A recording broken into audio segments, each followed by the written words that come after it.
Bogotá fue a principios de los años 90 y en general durante todos los años 90 una ciudad atrapada entre la herencia de una violencia implacable y también entre el eco de una juventud que buscaba de algún modo alguna válvula de escape y quizás la encontró un poco en el rock en español o entre la onda más alternativa de la ciudad. En medio de esto existió un hombre que decidió que la literatura colombiana ya no debía oler o respirar el realismo mágico de Gabriel García Márquez, sino a colillas de cigarrillo, a ginebra, a gatos filosóficos y a música. Y este hombre fue Rafael Chaparro Madiega. Con una sola novela publicada en vida, Chaparro no solo ganó el Premio Nacional de Literatura en 1992, sino que partió la historia de nuestras letras en dos. Creó un universo un poco lisérgico, poético, callejero, que se convirtió en el manifiesto contracultura de toda una generación. Pero uno se pregunta, ¿quién fue realmente este escritor? Y pues que se marchó tan pronto, ¿no? ¿Y en qué contexto de crisis y guitarras eléctricas de pronto nació su prosa? Bueno, hoy quisiera de pronto profundizar un poco más sobre él, sobre Rafael Chaparro Madiega. Rafael Chaparro comenzó con un viaje, ¿no? Su padre, quien es un ingeniero eléctrico de Santander, y su madre, una dedicada docente, se casaron en Bucaramanga antes de cruzar el océano gracias a una beca en Alemania. 2 años viviendo en Europa, regresaron a Colombia a radicarse en Bogotá. Su padre, en esa época, trabajó para Ingetec, que en medio de todo es una empresa que ha tenido bastantes polémicas últimamente, especialmente por estar involucrada con otra grande como Odebrecht. Pero bueno, en plena víspera navideña, el 24 de diciembre de 1963, Rafael nació. Pocos años después, en 1968, la familia se mudó al norte de la ciudad, a un barrio que se convertiría en el epicentro de toda la mitología de Chaparro, el barrio Niza en Suba.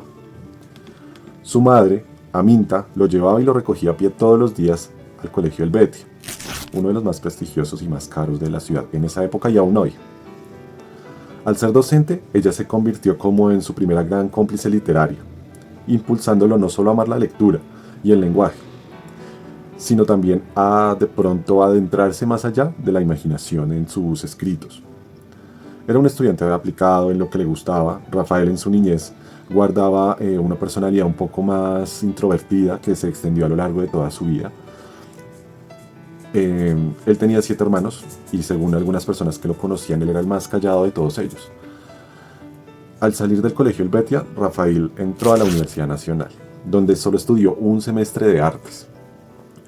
Después de ese semestre en la Universidad Nacional en Artes, entró a la Universidad de los Andes, la más costosa de Colombia, y entró a estudiar filosofía y letras. Allí demostró que no era un académico convencional. Fundó Hojalata, el primer periódico estudiantil de la universidad, publicando artículos incómodos para todo el contexto político de esa época y también para la élite a la que pertenecían los directivos de esa universidad. Tras un paso por Francia, regresó a Bogotá, escribiendo crónicas para el diario La Prensa. Su talento era tan evidente que el mismísimo Gabriel García Márquez se lo llevó a Cuba a un taller. Pero el giro más importante dentro de toda su carrera profesional fue cuando una de sus compañeras lo llamó para ofrecerle un trabajo. ¿Y este trabajo qué era? Bueno, los padres de esa compañera eran los dueños de una programadora de televisión, Cinevisión. Y lo Producciones Cinevisión.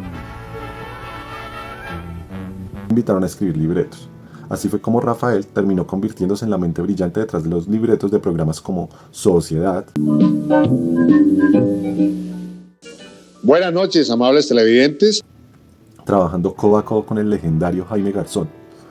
Mientras revolucionaba el humor político en la televisión colombiana, también escribía para programas como Quack,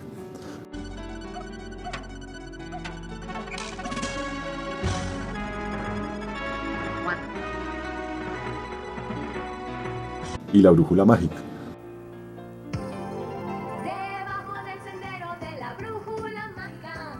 Todo esto mientras en sus noches de insomnio terminaba la novela que lo haría inmortal en algún momento. O sea, podríamos decir que él tuvo una participación bastante importante en lo que es toda esa comedia política que caracterizó a Garzón y que caracterizó en los años 90 a todo ese movimiento contra política. En su casa de Niza, Rafael creció en un santuario creativo. Su estudio estaba inundado de grandes bocinas donde sonaba su masiva colección de discos de rock. y las márgenes de sus cuadernos siempre estaban llenas de garabatos y dibujos. Aunque pocos lo saben, Chaparro tuvo una gran fascinación por la pintura y un pasatiempo que perfeccionó en el taller del maestro Jaime Mansur y que lo llevó a exponer algunos cuadros. Hasta el momento, podemos destacar que Rafael vivió, podríamos decir, una vida de privilegio en cuanto a recibir educación de calidad, en cuanto a gozar de viajes internacionales y nacionales, estar rodeado de toda esa, podría decirse, la socialité de la época y tener un capital social muy destacado. Más sin embargo, detrás de ello había un secreto doloroso. A los 20 años, Rafael fue diagnosticado con lupus, una enfermedad extraña para la época, y aún hoy es extraña, que le atacó con bastante fuerza sus riñones. Los médicos le sentenciaron aproximadamente 6 meses de vida, pero él desafió ese diagnóstico y alcanzó a vivir 11 años después de ese dictamen médico, aferrándose con rebeldía a la escritura. Él sabía que estaba en una carrera contrarreloj y por eso escribió Opio en las nubes, que fue, podríamos decir que es una escritura bastante vertiginosa, bastante destructiva, y en el fondo también era como su testamento literario para dejar a la posteridad y a la cultura colombiana. El principio del fin llegó un mediodía del febrero de 1995, cuando un conductor imprudente lo atropelló en el centro de Bogotá, en la clínica Santa Fe.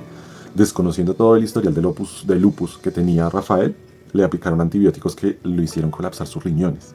Rafael, quien odiaba profundamente las clínicas, pasó sus últimos 2 meses de vida batallando en una habitación de hospital. En la madrugada del martes 18 de abril de 1995 falleció a sus 31 años.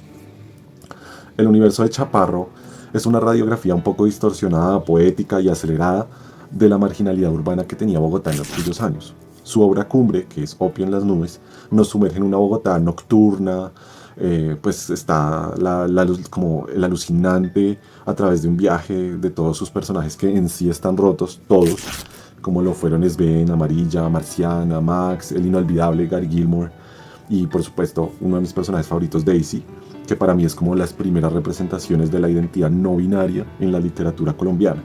Todos esos personajes cruzan sus vidas entre excesos, frustraciones y canciones de rock. Y todo esto ocurre bajo esa mirada cínica, existencial, lúgubre de Pink, un gato que contempla el colapso del mundo desde los tejados de la ciudad. Algunas personas decían que si vamos a reflejar a Rafael Chaparro en un personaje, era precisamente en Pink Tomate, el gato. Por otra parte, su joya inédita publicada póstumamente fue El pájaro Speed y su banda de corazones maleantes. Funciona como la extensión perfecta de ese imaginario callejero. En ella, Chaparro nos adentra en la velocidad, entre el peligro de una banda de forasteros urbanos, de una manera un poco más romántica, pero también peligrosa, que están atrapados como en un viaje sin retorno. De cierto modo, sin hacer apología, él habla que precisamente es ese ámbito urbano, esa delincuencia, que se mezcla como con la poesía, la música de fondo, se convierte como en el único escape para una juventud que sabe que está viviendo una constante carrera contra el tiempo. Podría decirse que es algo muy parecido a lo que se está viviendo hoy en día. Y mientras que Opio en las nubes para mí ocurría como en la periferia de Bogotá, como entre la avenida 68 o la avenida Boyacá, que para mí esas eran la avenida Blanchot, el pájaro Speed se desarrolla más como en el centro, como en el Chapinero. Para mí, de hecho, la avenida Tolstoy del pájaro Speed es como la carrera cuarta o la calle 12 del centro histórico de Bogotá. Pero bueno, de manera coincidencial y hermosa, la realidad imitó la ficción. Y al igual que Gary Gilmore, uno de los personajes más queridos de su novela, la tumba de Rafael Chaparro quedó rodeada de un árbol de Urapán. Y aunque su primera lápida fue, podríamos decir que profanada porque pues, la robaron, a los 2 años, hoy día tiene una solo con el nombre y las fechas de nacimiento y fallecimiento. Aún hoy sigue siendo un escritor de opiniones muy extremas. O te gusta o te incomoda y no te gusta. Lo cual es algo normal. En lo personal me gusta el manejo de la trama, lo diferentes que son sus personajes, todas esas referencias al rock, a lo alterno. Me gustó mucho la aparición del surfing chapinero, que fue un análisis en una revista sobre la historia del rock colombiano, que pues a manera de spoiler, estos críticos y expertos de música dicen que en realidad el rock colombiano nunca existió.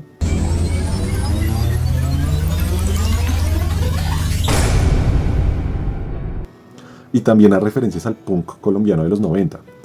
O sea, yo siento que cuando leí El pájaro Speed, podría ver al mismo tiempo la película Rodrigo No Futuro y serían muy similares.